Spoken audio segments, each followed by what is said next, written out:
Les petits détails des plus grands films, bienvenue dans Aviez-vous remarqué? Plein de petites choses cachées chez le plus petit super-héros Marvel, rien de plus logique me direz-vous. Un vrai travail de fourmi qu'on vous propose de découvrir maintenant avec Ant-Man. Moins connu du grand public qu'un Iron Man, Ant-Man n'en est pas moins un élément important de l'univers Marvel, notamment membre initial des Avengers. Un film tout à fait logique donc, et qui prend d'ailleurs le temps de faire quelques références à l'histoire de notre héros. Comme lorsque le personnage Darren Cross blague sur le fait que réduire un être humain semble être A Tale to Astonish, une histoire étonnante en VF, c'est un clin d'œil au titre des premières aventures papier de l'homme-fourmi.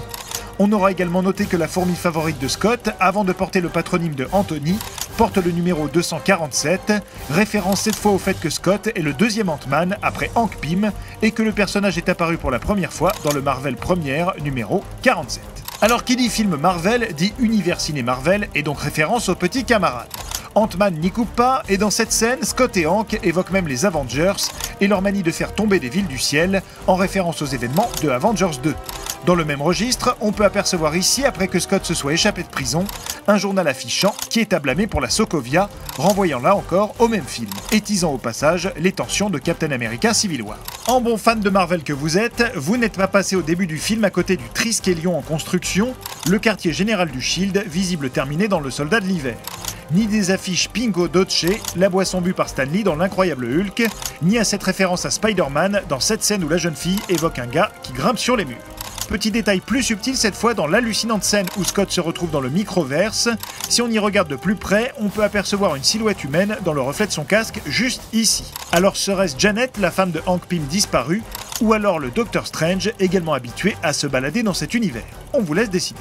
Mais ce n'est pas tout. On aura aussi pu soulever quelques références plus pointues à de grands noms de l'histoire Marvel, comme le Milgrom Hotel, nommé ainsi d'après le dessinateur Al Milgrom, ou cet aspirateur Kirby, référence au grand Jack Kirby, créateur de Hulk et du méchant Darkseid, entre autres, dont le signe Omega est visible d'ailleurs juste à côté.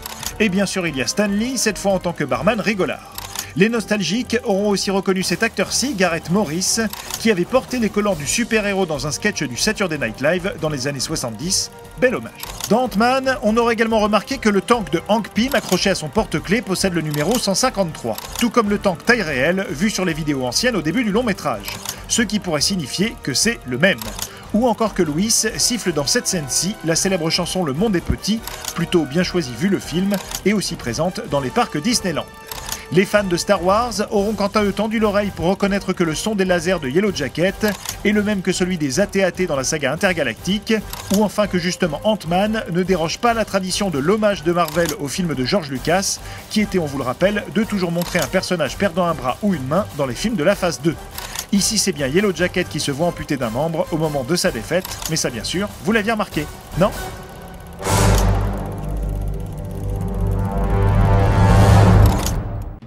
Retrouvez ce film à regarder chez vous sur notre nouvelle application Allocinéum, disponible sur smartphone et tablette.